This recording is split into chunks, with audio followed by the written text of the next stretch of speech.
Y el título de la predicación del día de hoy es Los dos destinos, el Seol o la esperanza eterna. Así se llama la predicación del día de hoy. Serían los dos destinos, el Seol o la esperanza eterna. Sería parte 1. Parte 1.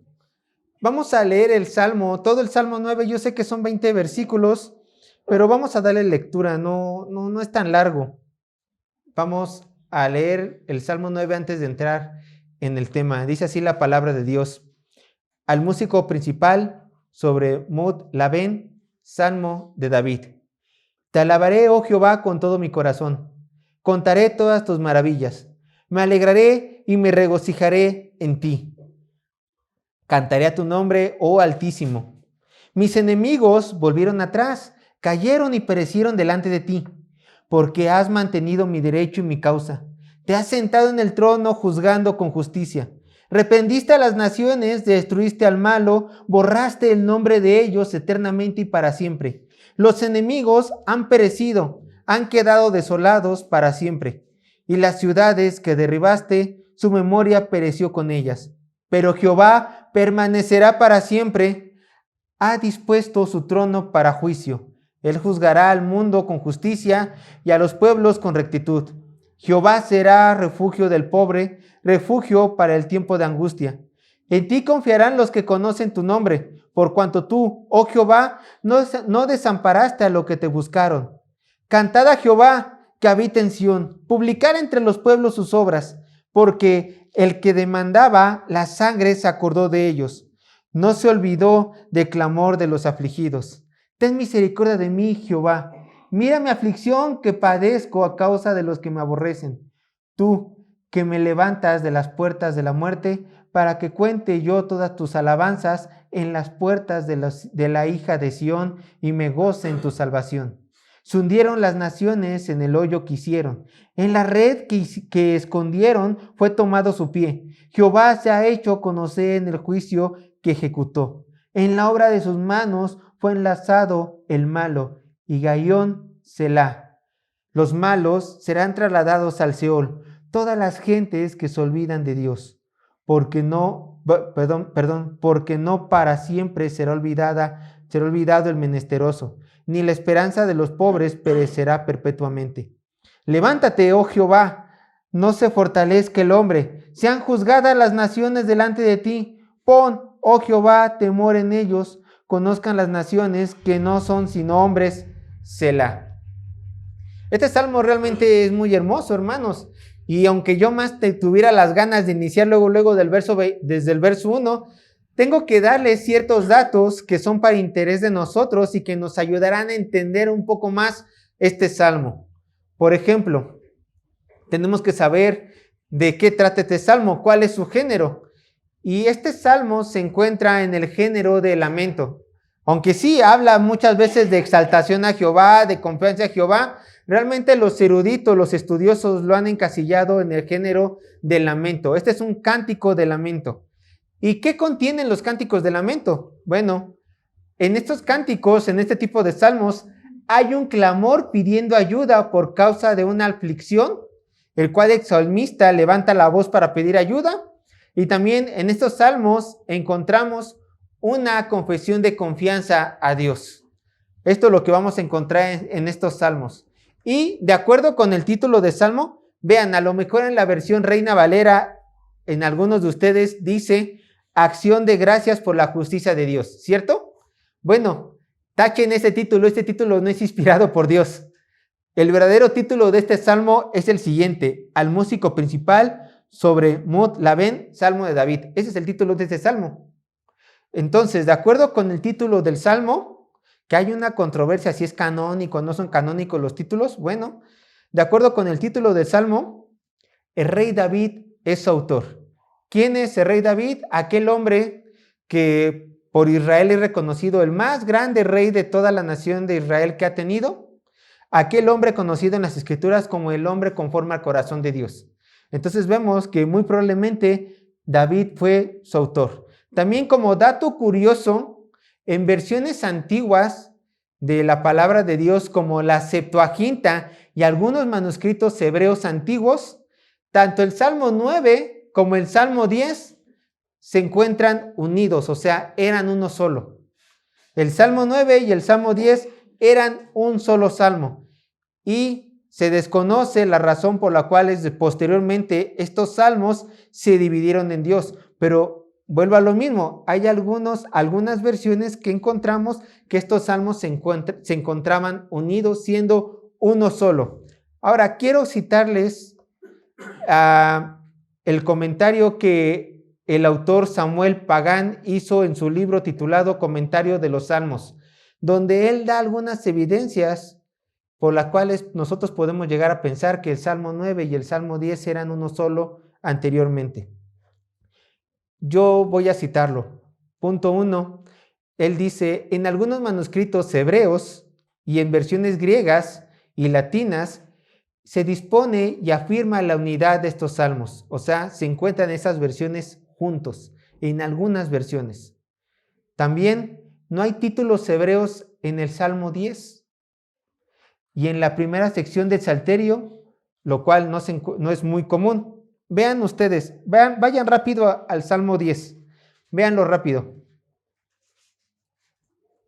¿Se acuerdan que yo les dije que el título del Salmo 9, ¿cuál era? ¿Al músico principal?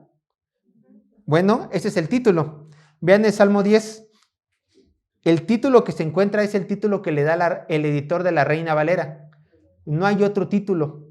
Por lo tanto, se dice que como el Salmo 10 no tiene título, es la continuación del 9, por no tener un título diferente. También aquí, pónganme atención, aquí vamos a encontrar algo muy importante. De acuerdo con este comentarista, este salmo es un acróstico. Y cuando determina la última letra del alfabeto del Salmo 9, inicia la siguiente letra en el Salmo 10. Yo lo voy a explicar. ¿Se acuerdan? En la primaria nos enseñaron que era un acróstico. Simplemente era poner una palabra, digamos mi nombre es Sergio, S-E-R-G-I-O, así, verticalmente, y con cada letra, pues hacer una oración que inicie con esa letra. Bueno, este salmo es un acróstico del alfabeto hebreo. O sea, vamos a encontrar este salmo, no lo vemos aquí, porque bueno, esta versión es Reina Valera, pero si ustedes llegan a tener una Biblia, nueva versión internacional en sus casas, ¿qué creen? Esta es una de las cosas que esa Biblia se hace bien. Ponen la letra al inicio de cada párrafo. Ponen la letra del abecedario hebreo al inicio de cada párrafo. Y así nos damos cuenta que realmente si seguimos esta línea, el Salmo 9 y el Salmo 10, siguiendo los dos este acróstico, forman uno solo. Yo les voy a dar un ejemplo. Del verso 1, estamos en el Salmo 9. La primera letra del alfabeto hebreo es Aleph. Y si nosotros supiéramos hebreo y viéramos el Salmo en hebreo, entonces notaríamos que del verso 1 al verso 2 es esta letra, este párrafo que forma la letra Aleph. Después vamos a encontrar la letra Bet del verso 3 al 4. Después Gimel del verso 5 al 6. Después la letra Ei del verso 7 al 8. Después Bab del 9 al 10. Después a Sayin del verso 11 al 12. Después encontramos la letra Yet del verso 13 al 14. Después encontramos a Tet del verso 15 al 16. Después vemos a la Yod en el verso 17 y concluimos el Salmo 9 con la letra Kaf del verso 18 al verso 20. Bueno, después de la letra Kaf, de acuerdo al alfabeto hebreo, tendría que continuar la letra Lamed. ¿Y qué creen? El Salmo 10 continúa con la letra Lamed de los versos 1 al verso 10 y así hasta terminar el alfabeto hebreo en el Salmo 10. Entonces vemos que realmente hay una continuidad en el alfabeto hebreo, utilizando este acróstico, que lo podemos ver en esta forma de poesía. Ahora, ¿por qué se acostumbraba a ocupar la forma de acróstico en la poesía hebrea? Muy simple. Hay tres posturas. Primer postura, porque facilitaba la memorización de los salmos, del cántico, pues. Y además también facilitaba la memorización del alfabeto hebreo. Recuerden, nosotros le titulamos Salmo 9, pero en aquel entonces no existían en tiempos del salmista, no existía Salmo 9, Salmo 10, Salmo 11, no, simplemente era tal canción. ¿Cómo tú identificabas tal canción? Porque Rabino citaba los primeros versículos, las primeras letras del cántico, y tú ya te la memorizabas. Entonces la decías. De hecho, esto hizo Jesús. Él citó el Salmo 22 el día de su muerte, el día que fue crucificado. El Salmo 22 empieza, vean cómo empieza el Salmo 22. Él dice, Dios mío, ¿por qué me has desamparado? Él lo dijo, ¿cierto? En el día que fue crucificado. Entonces, él lo citó ¿para qué? Para que los fariseos estuvieran allí enfrente de él y escucharan estas palabras. Ellos, Salmo 22. ¿Por qué este hombre está citando el Salmo 22? Porque en ese momento se estaba cumpliendo el Salmo 22, que el Mesías estaba siendo muerto en la cruz. ¿Se dan cuenta? Entonces, cuando tú querías que tu congregación, bueno, si tú hubieras sido un rabino de aquellas épocas, un rabino hebreo, querías que tu congregación aprendiera los salmos, bueno, a lo mejor escribías un salmo con las letras del alfabeto para que ellos rápidamente encontraran esta canción. Además, también se ha llegado a creer que se ocupaba los acrósticos en la poesía porque el autor del salmo quería que entendieran, nosotros diríamos así, la A y Z del asunto. O sea, en este cántico va a haber tanta información que ustedes pueden aprovechar, pero yo la voy a exponer, diría el salmista, todo el asunto, de la A a la Z, nada me va a faltar. Entonces ustedes van a ser sabios en este asunto si ponen atención en esta letra, porque van a encontrar el A a la Z del asunto.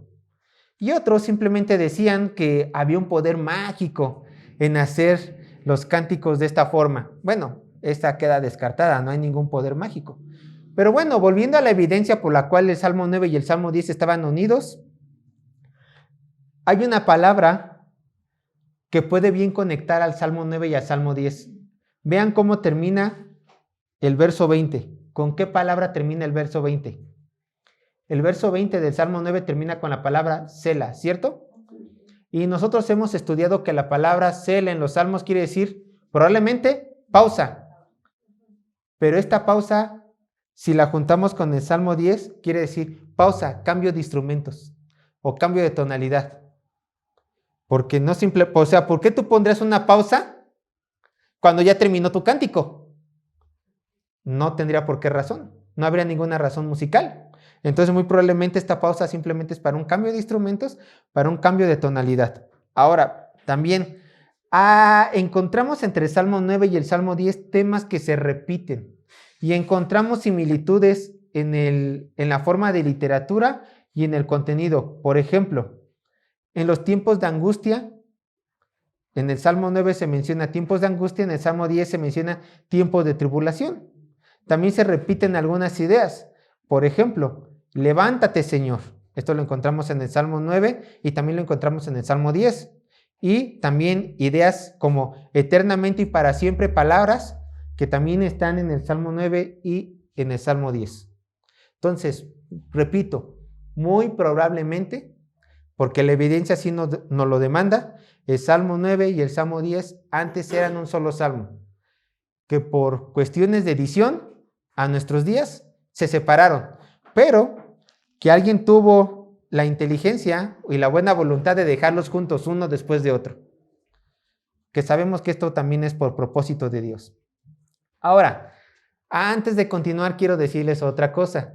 Se cree que este salmo fue escrito pre-exilio, o sea, antes del exilio, o sea, antes de que Babilonia conquistara al reino de Judá. ¿Y qué creen? Los estudiosos no se han puesto de acuerdo quién es el autor original. El título dice Salmo de David, pero ¿qué creen? Muchos estudiosos dicen que el título tampoco es inspirado por Dios. Pero por tradición nosotros, por tradición, vamos a decir que su autor es David. Por tradición.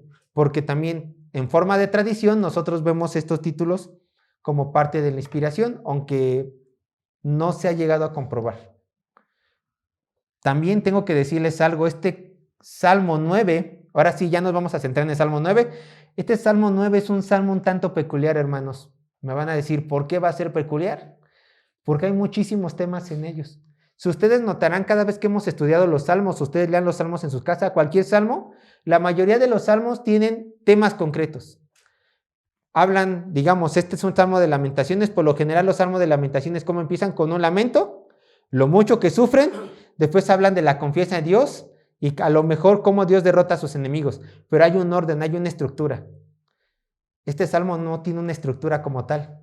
Su bosquejo es un tanto peculiar, porque vean, yo cómo lo encontré. Primero en el verso 1 y verso 2, el salmista alaba a Jehová. Después del verso 3 al verso 8, los enemigos del salmista son destruidos por Dios. Después del verso 9 al verso 12, Dios es refugio. El salmista dice que Dios es refugio a los que son angustiados. Después del verso 3 al verso 14, es algo curioso. ¿Por qué? Porque el salmista en medio del salmo pide ayuda al Señor.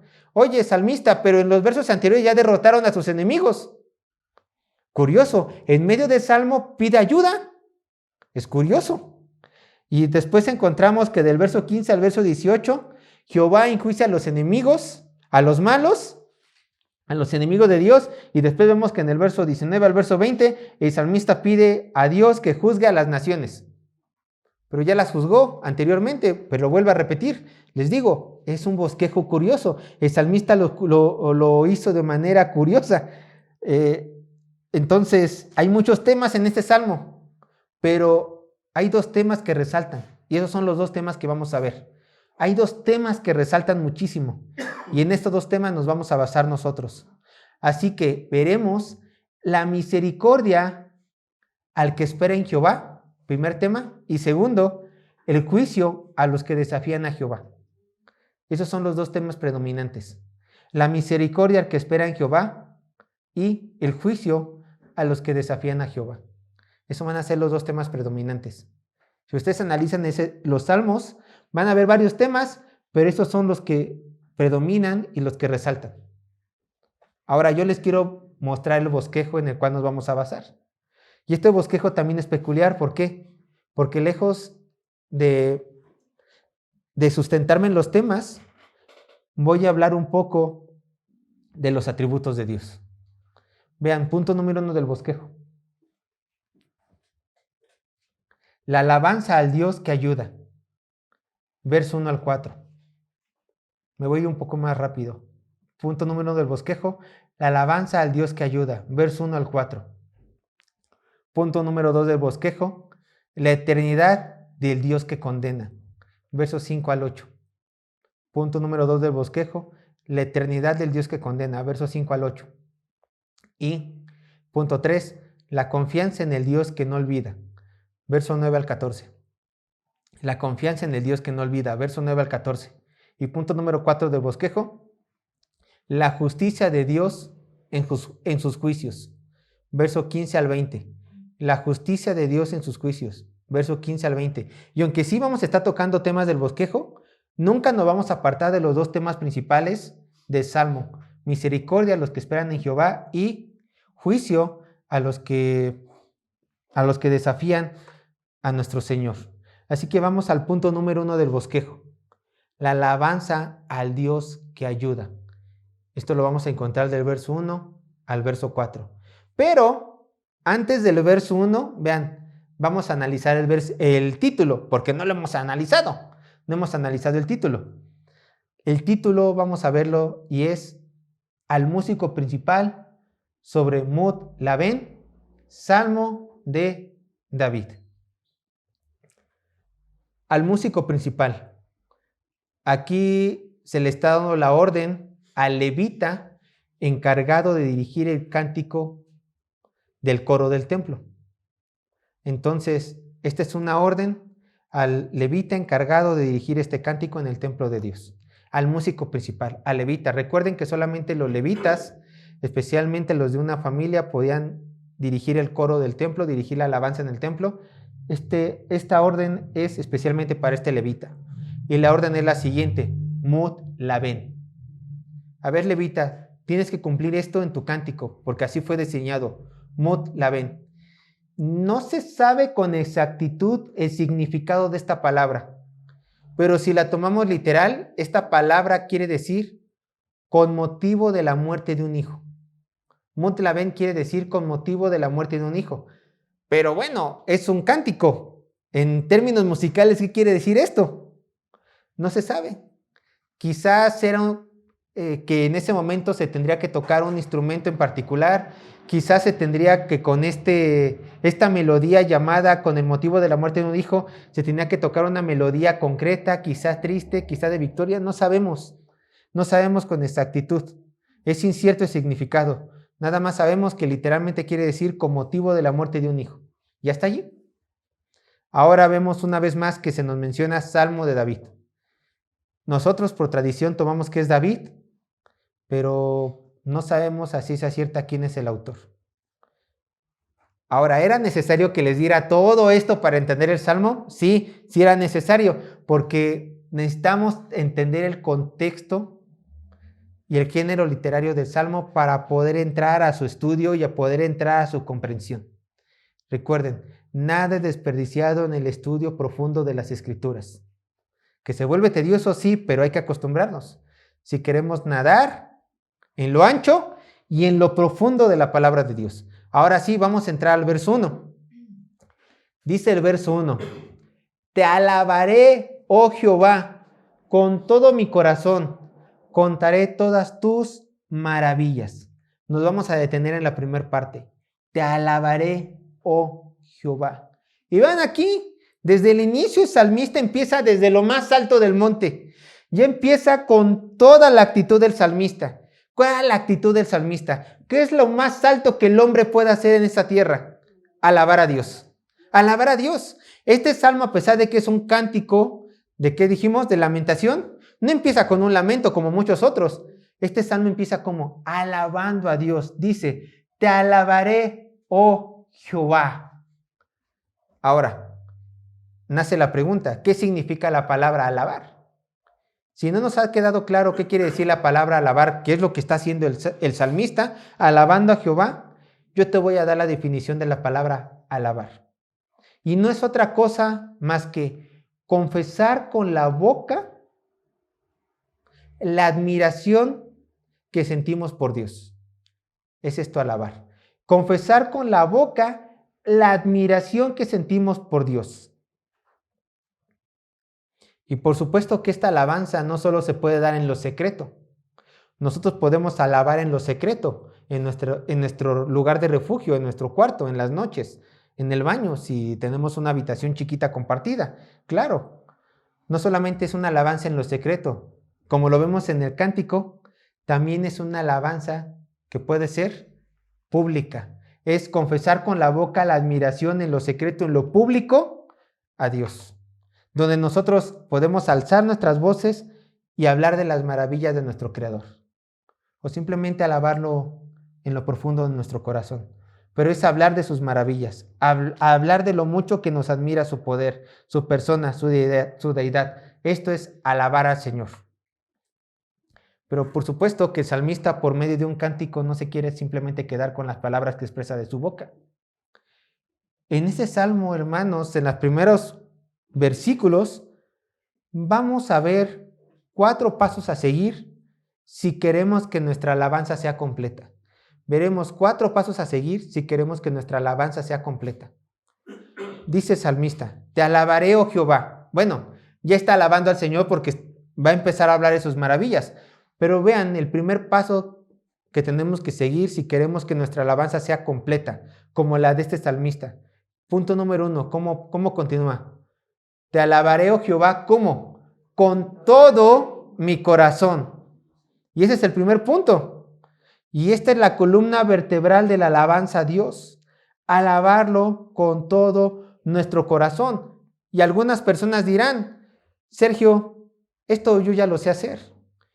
Cada vez que yo me dispongo a alabar a mi Dios, yo lo alabo con todo mi corazón, con todo mi ser. Y yo te digo, bueno, si este es tu sentimiento, haces bien. Qué bueno que piensas eso, qué bueno que piensas que cada vez que tú hablas de las maravillas a tu Dios, le hablas de lo mucho que estás impresionado de Él y lo mucho que le amas, digas, lo estoy haciendo de todo mi corazón. Pero permíteme hacerte algunas preguntas para ver si realmente lo estás alabando de todo corazón. Primera pregunta, ¿tu alabanza a Dios solo se queda en palabras? Segunda pregunta, ¿pones por obra la palabra de Dios en tu vida? Tercera pregunta, ¿vives lo que proclamas con tu boca? Hermanos, si realmente queremos nosotros alabar a Dios con todo nuestro corazón, no solamente tenemos que hablar de sus maravillas, también tenemos que vivir sus maravillas, obedecerlo. Esto es la verdadera alabanza de todo corazón. No hay otra, no hay otra. Si tú dices que alabas a Dios y gritas mucho en las alabanzas, aplaudes mucho, es más, así te la pongo, evangelizas a todas las personas que están a tu alrededor, pero no vives la palabra de Dios, tu alabanza es imperfecta. Tu alabanza no es verdadera. Realmente no estás alabando a Dios con todo tu corazón. Y hay que tener cuidado, hermanos. ¿Por qué? Porque nuestro Señor Jesucristo le llamó la atención a los fariseos y escribas de su época, porque ellos se enorgullecían de tener la verdadera alabanza en sus bocas. Pero Jesús, que veía los corazones, decía, sí es verdad, tú externamente hablas bien, tú externamente estás correcto, pero por dentro estás podrido. Vean lo que dice Mateo 23. Mateo capítulo 23, verso 27 al 28. Mateo capítulo 23, verso 27 al 28. Recuerden, no quiten el dedo del renglón del Salmo 9 porque vamos a estar regresando en él. Vamos a ver rápidamente Mateo 23, verso 27 al 28. Dice así la palabra de Dios. Escuchen. ¡Ay de vosotros, escribas y fariseos, como hipócritas! Porque sois semejantes a sepulcros blanqueados. Escuchen, que por fuera a la verdad se muestran como hermosos, mas por dentro están llenos de huesos de muertos y de toda inmundicia, o sea, de pecado. Verso 28. Así también vosotros por fuera, la verdad, os mostráis justos a los hombres, pero por dentro estáis llenos de hipocresía e iniquidad. ¿Quieres alabar correctamente a Dios? Hazlo de todo corazón. ¿Cómo? Alabándolo con tu boca, pero también con tus acciones, desde lo más profundo de tu ser. Entonces, hermanos, el consejo es de que seamos íntegros en nuestra alabanza a Dios, como este salmista, que demos frutos de corazón al proclamar el evangelio de salvación y al mismo tiempo vivir el evangelio de salvación a la luz de lo que Dios ha hecho por nosotros. Y esto nos lleva al siguiente punto. ¿Qué más sigue diciendo? Recuerdan, Salmo 9, Salmo 9, verso 1. Salmo 9, verso 1. Continúa el Salmo diciendo, te alabaré, oh Jehová, contaré tus, ¿qué? Maravillas. Contaré tus maravillas. El deseo más profundo de este salmista, hermanos, el deseo más profundo de este salmista no era el dinero, no era el poder, no era la fama, no era que lo vieran, no era que lo reconocieran, sino el deseo más profundo de este salmista era dar a conocer las maravillas de su Dios. Ahora, recuerden, este salmo fue escrito por un judío y en el contexto de su época, muy probablemente en la época de David y muy probablemente David siendo su autor, de acuerdo con el título, cuando un judío se refería en los cánticos, las maravillas de Dios, se refería a lo que Dios había hecho por ellos en sus prodigios y milagros para liberarlos del pueblo de Egipto, y lo mucho que los bendijo en los 40 años de desierto, y lo que encontramos en los profetas y en los libros históricos de ellos, cómo Dios constantemente les ha estado ayudando en bendiciones y libertándolos de sus enemigos. Eso se refiere a hablar de sus maravillas. Un judío cuando se refiere es, hablaré de lo que tú has hecho en mi historia, hablaré de lo que tú has hecho por mi pueblo. Por ejemplo, un judío cuando habla de las maravillas de Dios, habla de cómo Dios bendijo a Abraham con un pacto donde diría que su descendencia iba a ser mucha. O también un judío cuando habla de las maravillas de Dios, habla de las 10 plagas de Egipto y cómo Dios las usó para que el pueblo de Israel saliera de la cautividad. También habla de las maravillas de Dios cuando ya llegaron al Mar Rojo y ya se estaba acercando el ejército del faraón y Moisés, por medio del poder de Dios, abrió el Mar Rojo para que pasaran en seco en medio del Mar Rojo. O también hablan de las maravillas de Dios cuando después de que toda esa generación murió, entraron la segunda generación, entraron a la tierra prometida de Canaán y con el liderazgo de Josué vencieron a todas las naciones de la tierra de Canaán. Esas son las maravillas de Dios. Y son muchas. Tú lee todo el Antiguo Testamento y vas a encontrar muchas maravillas de Dios. Muchísimas. Ahora, a lo mejor alguien dirá, bueno, pero yo no soy judío. Yo no soy judío como el que escribió este salmo. ¿Qué maravillas hablaré? ¿A mí qué me corresponde hablar? Bueno, quizás tú no seas judío de sangre, hermanos, pero ¿qué crees? Tú sí eres un judío por descendencia de Abraham. Ve conmigo a Gálatas capítulo 3, verso 29. Gálatas 3, verso 29. Gálatas 3, verso 29 dice así la palabra de Dios. Gálatas 3, verso 29.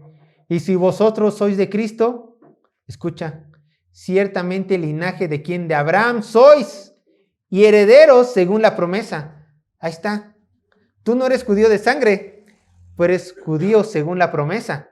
Entonces, si quieres hablar de las maravillas de Dios del Antiguo Testamento, son tuyas, son tu herencia. Puedes hablar de ellas porque son tuyas. Es tu propio pueblo del cual se está hablando. Ahora, aquí quiero dar un paso más. ¿Acaso tú no tienes maravillas de Dios que compartir a otras personas? Habla de esas maravillas. Que tus deseos, igual que el salmista, si quieres alabar a tu Dios, sí, habla las maravillas que están en la Biblia, porque esas son poderosas, son eternas, son perpetuas, pero nada te limita de compartir tu testimonio con las personas y hablar de lo que Dios ha hecho por ti. Dios, esto porque está reciente, ¿Dios acaso no te dio de comer en la pandemia? ¿Estuviste enfermo y Dios no te salvó de la muerte de este virus? O a lo mejor nada le pasó a tu casa y puedes dar gloria de eso, de que Dios te protegió. ¿Tuviste cáncer o lo sigues teniendo y vas a dar maravillas de Dios? ¿O pasaste un problema muy fuerte en tu casa que pensaste que no iba a tener solución, pero pusiste la fe en Cristo Jesús y Él lo solucionó? O bueno, no lo solucionó, te terminaste estrellando, pero fue mucho menor de lo que realmente ocurrió. Puedes hablar de esas maravillas porque son tuyas. Ahora, ¿tu testimonio puede hacer cambiar a la gente? Claro que no. Lo único que puede hacer cambiar a la gente es la palabra de Dios, que quede claro. Pero tu testimonio puede ayudar para la alabanza a Dios y para que las personas vean y que digan, Él confía en su Dios poderoso. Porque vean lo que dice Romanos capítulo 10, verso 17. Romanos capítulo 10, verso 17. Y por eso es importante estar compartiendo la palabra de Dios constantemente. Romanos 10, 17 dice así, así que la fe es que por el oír y el oír por la palabra de Dios. ¿Ustedes nutren su fe al venir aquí a escuchar la palabra de Dios? Y ustedes le dan vida a otras personas no cristianas allá afuera cuando ustedes les proclaman la palabra de Dios. Claro. Y cuando se da la oportunidad, hablar de sus propias experiencias. Confiando en la palabra, no en sus experiencias. ¿Se dan cuenta? Así tú puedes alabar a Dios. ¿Cómo? 1, de todo tu corazón, poniendo por obra la palabra. 2, compartiendo de sus maravillas. Y ahora nos toca el punto 3 y el punto 4. ¿Pero qué creen? Se nos acabó el verso 1. Así que vamos al verso 2. Dice Salmo verso 9, capítulo 9, verso 2. Salmo 9, verso 2. Salmo 9, verso 2 dice así. Me alegraré y me regocijaré en ti. Cantaré a tu nombre, oh Altísimo. Bueno, el tercer punto, si realmente queremos que nuestra alabanza sea verdadera, sea nutrida, sea completa, es el punto 3. Vean, me alegraré y me regocijaré en ti. Hermanos, es triste encontrarte a gente que se hace llamar hermana en Cristo en la calle y que te digan lo siguiente: llevo años en el cristianismo, comparto el evangelio, leo la Biblia frecuentemente, pero ¿qué crees? No soy feliz. Hay gente que te dice así: no soy feliz. Y lo cual tú te quedas sorprendido porque tú esperas que una gente que no conoce a Cristo, tú esperas como cristiano que sea la gente más infeliz de esta tierra. Pero que un hermano en Cristo, alguien que se hace llamar hermano en Cristo, te diga estas palabras: llevo tantos años leyendo la Biblia, llevo tantos años en mi iglesia y no encuentro la felicidad verdadera, es para ponerte triste tú también, ¿no? Es porque algo está pasando en su vida. Y sí, específicamente, algo está pasando en su vida. ¿Qué es lo que decía el salmista? ¿Cómo lo iba a alabar? Dice: me alegraré y me regocijaré en ti. Este salmista, hermanos, encontraba su verdadero gozo, su verdadera satisfacción, diría John Piper, en Dios. Cuando una persona que se hace llamar cristiana no es feliz en Cristo, es porque está colocando su felicidad en algo más que no lo está obteniendo. O sea, tiene un ídolo en su corazón. ¿Qué tiene que hacer esta persona? Tumbar ese ídolo. Tumbar ese ídolo. ¿No te satisface Cristo? Es porque no lo tienes en el primer lugar. Es porque tienes algo más en donde tú encuentras satisfacción. Y déjame decirte que ese algo pronto acabará. Todo termina acabando. Acabará o te desilusionará. Porque todos lo hacen. ¿Qué mejor es poner nuestra fe en Cristo, nuestra esperanza en Cristo, para alegrarnos en Él? ¿Quieres tú realmente darle alabanza a Dios? Regocíjate en Él. Que Él sea tu verdadera felicidad. Y nada más eso, hermanos. Y una vez más yo te digo, ¿sabes por qué este salmista era realmente feliz? Porque tenía a Cristo como su todo, tenía a Dios como su todo, tenía a Dios, a Jehová, al Altísimo, como su todo. Por lo tanto, su alabanza, sin importar la circunstancia, sin importar las malas decisiones, sin importar los desánimos, la alabanza de su corazón siempre podría fluir, porque tenía al Todopoderoso por gozo. Y 4, dice: cantaré a tu nombre, oh Altísimo. ¿Cantar? ¿No se parecería mucho con hablar de sus maravillas? Porque ambos significan que sale algo de tu boca, ¿cierto? Pero aquí cantar no solamente quiere decir que cantemos, porque es cantar. El salmista quería cantar. Cuando tú cantas, hermanos, ¿qué es lo que produce en ti? La música, la letra, sentimientos. Sentimientos. Si tú quieres que realmente si tú quieres que realmente fluya alabanza genuina en tu corazón, tiene que haber sentimientos hacia Dios genuinos. Sentimientos de alegría, sentimientos de gozo. Tienes que dejarlos fluir. No existe el cristiano antipático, hermanos. No existe el cristiano que dice: ¿crees en Cristo? Sí, gloria a Dios. ¿Cristo es tu gozo? ¿Cuánto me gozo en Cristo? Me gozo en Cristo muchísimo. No existe. No existe. No quiere decir que con esto todo el tiempo estés con una sonrisa, ¿no? Pero sí quiere decir que haya tanto gozo en tu corazón, tanta alegría, que lo demuestres al mundo. ¿Cristo es tu todo? Claro, hermano, Cristo es mi todo. Con tu personalidad lo dices, pero sabes que en tu corazón está ese sentimiento real de que Cristo es tu todo, de que vas a salir adelante, de que estás en victoria fuerte. Bueno, algo así, pero me entienden la idea, ¿no? De que sabes de que Cristo está ahí enfrente de ti, en toda circunstancia. Pues bueno, hermanos, aquí están los 4 puntos. Si se dan cuenta, eran los 2 primeros versículos. Si quieres que tu alabanza sea completa, simplemente sigue meditando en estos 4 puntos que están en los 2 primeros versículos. Pero queremos saber por qué el salmista estaba tan feliz. ¿Por qué inicia con este cántico con tanta felicidad? Y esto lo vamos a encontrar en los versos 3 y 4. Vayan conmigo, Salmo 9, verso 3 y 4. Y aquí encontraremos el por qué el salmista estaba tan feliz, estaba tan lleno de júbilo con su Dios. Verso 3 y 4. Dice así la palabra de Dios. Mis enemigos volvieron atrás, cayeron y perecieron delante de ti, porque has mantenido mi derecho y mi causa. Te has sentado en el trono juzgando con justicia. Aquí se nos da la razón. Jehová había derrotado a los enemigos de ese salmista.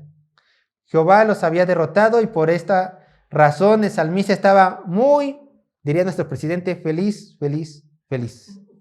Bueno, al leer las escrituras, hermanos, nosotros vemos en repetidas ocasiones el cuidado de Dios para con su pueblo. Le dio de comer, les dio agua en la roca, derrotó a sus enemigos como en esta ocasión, pero al entender la realidad del cuidado de Dios, nosotros tenemos que tomar ánimo y seguir hablando de las maravillas de nuestro Dios, de lo que Él ha hecho por nosotros. Por eso el salmista dice, has mantenido mi derecho y mi causa. Porque en medio de todo lo que nosotros podamos sufrir, el Señor siempre está con nosotros y Él puede darnos la victoria. Él puede darnos la victoria. Ahora, ¿de qué forma consiguió la victoria este hombre? Hablando con su Dios. La consiguió hablando con su Dios, presentándole sus problemas, diciéndole, Señor, mis enemigos son muchos, necesito de tu ayuda. Y esto nos recuerda algo, hermanos. El Padre siempre te escucha. A lo mejor ustedes pueden decir, Dios escuchaba a este salmista porque pertenecía a la familia de Dios, porque era parte del pueblo de Dios. Pero entonces, ¿tú qué eres, hermano? Ya leímos, tú también formas parte de ese pueblo. Eres adoptado por Cristo. Entonces, cada vez que tú levantas una oración a Dios pidiéndole una ayuda, tienes que estar consciente de que Él siempre te va a escuchar. Vayan conmigo a Isaías 65, verso 24, vean lo que dice.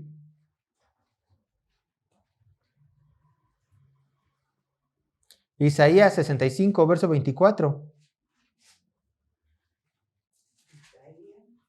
65, 24. Dice así la palabra de Dios. Dice el Señor, y antes que clamen, responderé yo. Mientras aún hablan, yo habré ¿qué? Oído. Después el Salmo 34, 17 dice, Salmo 34, 17, dice así la palabra de Dios. Salmo 34, 17. Salmo 34, 17. Claman los justos, ¿y qué? Y Jehová oye y los libra de todas sus angustias. Dios había librado de sus angustias al salmista. Por eso el salmista estaba ¿qué? Alabando a Dios. Entonces tú, en tus oraciones, cuando pides ayuda a Dios, Dios se va a placer en contestarte tus oraciones para que tú hagas lo que hizo el salmista en el Salmo 118. Vean, yo lo leo. Salmo 118, 21. Dice, te alabaré porque me has oído y me fuiste por salvación. Esta es la actitud que tú tienes que hacer igual que el salmista, alabar al Señor cuando el Señor responde tus oraciones. Bueno, y si el Señor no responde tus oraciones, ¿qué es lo que tienes que hacer? Como tú no te gozas en tus circunstancias, tienes que seguir alabando en Jehová porque en Jehová está tu deleite, está tu gozo. Pero bueno, regresando un poco más a los versos 3 al 4. Yo esto lo digo una vez más con tristeza, hermanos, con mucha tristeza. Vemos que este salmista esperó la ayuda de su Dios y por eso en los versos 1 y 2 lo estaba alabando, ¿cierto? Pero hay muchas personas que no esperan la ayuda en su Dios. Cuando la situación se pone fea en sus vidas, aún dentro del círculo cristiano, en lugar de esperar la ayuda de su Dios, voltean al pecado y ven la garra del diablo ofreciéndole la mano, ofreciéndole la ayuda. Y mucha gente ¿qué creen que es lo que hace? Como Dios no me ha ayudado, como Dios ha tardado, me voy a aferrar de esta garra amiga que me va a ayudar. Y pecan y encuentran su solución en el pecado. ¿Cómo? No sé, se endeudan en préstamos, quitándose su gozo. No sé, tenían algo difícil y recurren a una bruja, a hechicería, y su problema se soluciona, claro. Satanás tiene poder, pero Dios dice, no vayas a ninguno de esos medios. ¿Se dan cuenta? Hermano, en tu corazón tiene que haber estas palabras. Si la ayuda no viene de Dios, no la quiero. Si la ayuda no viene de Dios, no la quiero. Voy a esperar en ti, Señor. Voy a esperar tu pronto auxilio, porque solamente así te daré la verdadera alabanza que procede de un corazón agradecido con su Señor que salva. En una ocasión, un rey, esto lo encuentran en el libro de Reyes, un rey quiso mandar un oráculo a preguntarle si iban a tener victoria en la guerra. Entonces se encuentra esta persona enviada a un profeta de Dios y le dice, ya no vayas. ¿Por qué? Si el rey me ha mandado. Porque Dios dice, ¿acaso Israel no tiene Dios al cual le pueda preguntar? ¿Por qué es necesario ir con ellos? Yo les digo lo mismo. ¿Acaso ustedes no tienen un Dios poderoso en el cual esperar? ¿Acaso ustedes no tienen un Dios poderoso el cual les puede extender la mano sin importar la circunstancia? Esperen en Dios si realmente quieren alabarlo. Esperen en Dios, esperen en su respuesta y así sean semejantes a este salmista. Ahora, ya hemos visto nosotros, hermanos, en los versículos que Dios ayuda a sus hijos, ¿cierto? Hemos visto del verso 1 al 4 que Dios ayuda a sus hijos, que Dios siempre actúa a favor de sus hijos. Cuando ellos la alaban, esperan en Él. Pero nacería la pregunta, ¿acaso Dios hace distinción de persona? Bueno, sí hace distinción de persona. Dios es un Dios, si ustedes quieren verlo así, excluyente, selectivo. ¿Por qué? Este salmista que vemos del verso 1 al 4, ¿qué era? Un genuino creyente, un verdadero adorador. Alguien que levantaba alabanzas a Dios porque confiaba realmente en Él. Pero nosotros ya nos vamos a aventurar en los versos 5 al 8 y vamos a ver un tipo diferente de persona. Un tipo diferente de persona. Quiero decirles una cosa, hermanos. Dios te ayuda a ti porque eres su hijo, porque haya complacencia en ti, porque tú has creído en Jesucristo, porque en términos teológicos tú tienes la gracia especial de Dios a tu favor. Pero alguien a lo mejor dirá, pero es que yo he visto cómo Dios ayuda a la persona inconversa de enfrente. Le ayuda, pero porque ellos tienen la gracia común. Pero un día esa gracia común terminará y ocurrirá lo que vamos a ver en los versos 5 al 8 con esa persona. Vean lo que dice el verso 5 y 6. Y así entramos al punto número 2 del bosquejo. La eternidad de Dios que condena. Vean, Salmo 9, versos 5 y 6. Salmo 9, versos 5 y 6. Dice así la palabra de Dios. Reprendiste a las naciones, destruiste al malo, borraste el nombre de ellos eternamente y para siempre. Los enemigos han perecido, han quedado desolados para siempre. Y las ciudades que derribaste, su memoria pereció con ellas. Bueno, bajo el contexto es muy fácil imaginarnos cómo Dios había destruido pues un enemigo de Israel a tal punto de que destruyó la ciudad y destruyó toda su población, ¿cierto? Bajo el contexto, y más si era el rey David. La orden de los reyes en aquel momento era extermina todo, ciudades, población, todo. ¿Para qué? Para que los israelitas pudieran tomar posesión de esta tierra y así expandirse. Es muy fácil ver eso, es muy fácil. Pero también en estos versos podemos echar un vistazo al futuro, lo que ocurrirá a los que no han creído en Cristo Jesús como su Señor y Salvación. ¿Qué les va a ocurrir? Lo mismo que vemos en estos dos versículos. Dios descargará toda su ira sobre estas naciones y no va a dejar nadie en pie. No va a dejar nadie en pie. ¿Por qué? Porque toda persona que no cree en Cristo Jesús es enemiga de Dios. Es hija del diablo. Vean lo que dice. Dice el verso, ¿no? Destruiste al malo. ¿Quiénes son los malos? ¿Los que pecan poquito? ¿Los que pecan mucho, como los narcos? ¿O como los que hacen más cosas malas? Toda persona que ha cometido pecado es malo. Toda persona que no ha creído en Cristo Jesús como su Señor y Salvador es enemigo de Dios. Y esta persona, de acuerdo con el Salmo y con toda la Escritura, será destruida. Será destruida. Yo te quiero mostrar algunos versos donde se habla de estas verdades. Acompáñame. Isaías 13:11. Isaías 13:11.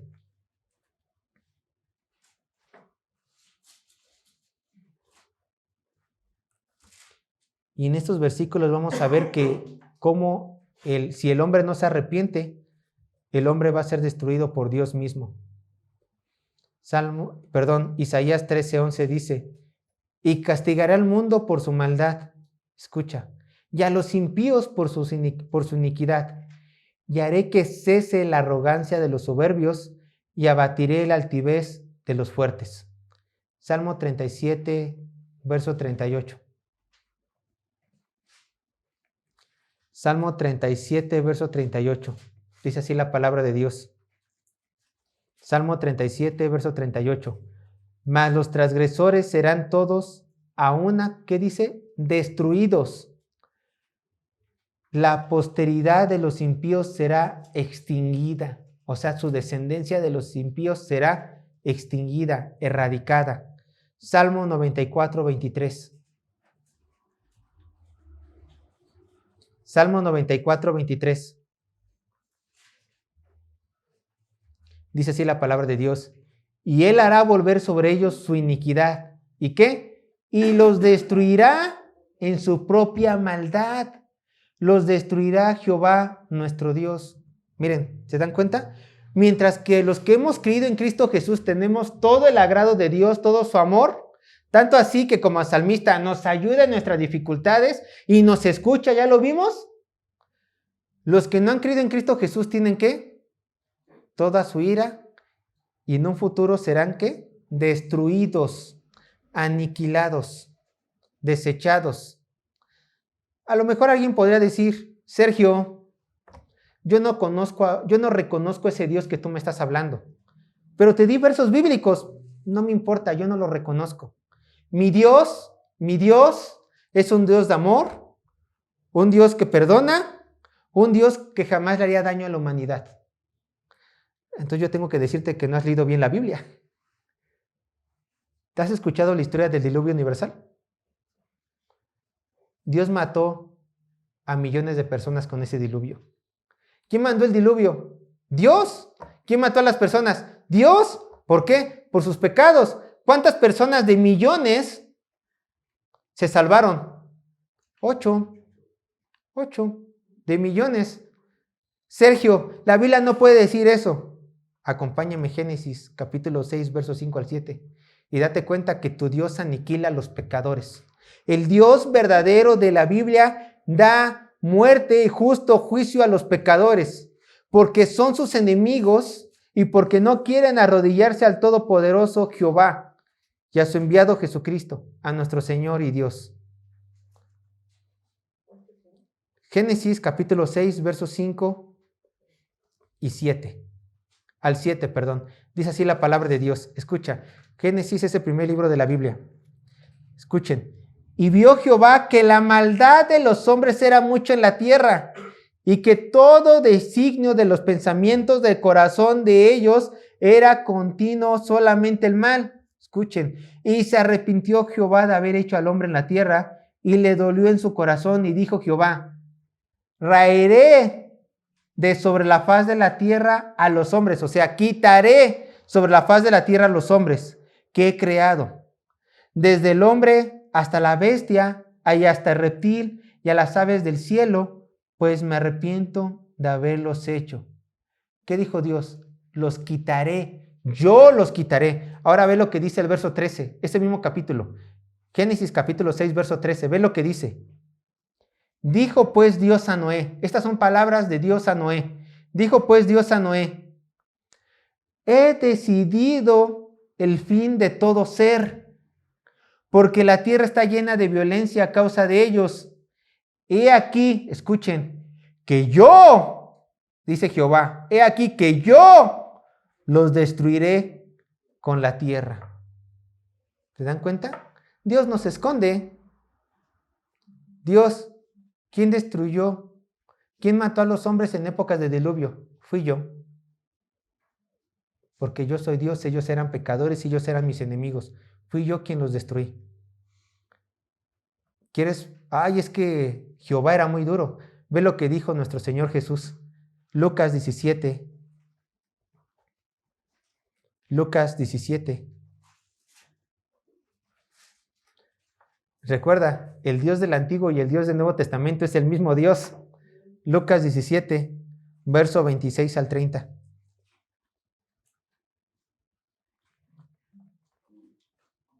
Lucas 17, verso 26 al 30. Dice así la palabra de Dios. Como fue en los días de Noé, así también será en los días del Hijo del Hombre. Comían, bebían, se casaban y se daban en casamiento hasta el día en que Noé entró, hasta el día en que entró Noé en la arca y vino el diluvio, ¿y qué? Y los destruyó a todos. Asimismo, como sucedió en los días de Lot, comían, bebían, compraban, vendían, plantaban, edificaban, mas el día en que Lot salió de Sodoma, llovió del cielo fuego y azufre, ¿y qué? Y los destruyó a todos. Así será el día en que el Hijo del Hombre se manifieste. Y si leemos Apocalipsis, cuando venga Jesucristo, dice Pedro que ya no va a destruir con agua, va a destruir ¿con qué? Con fuego.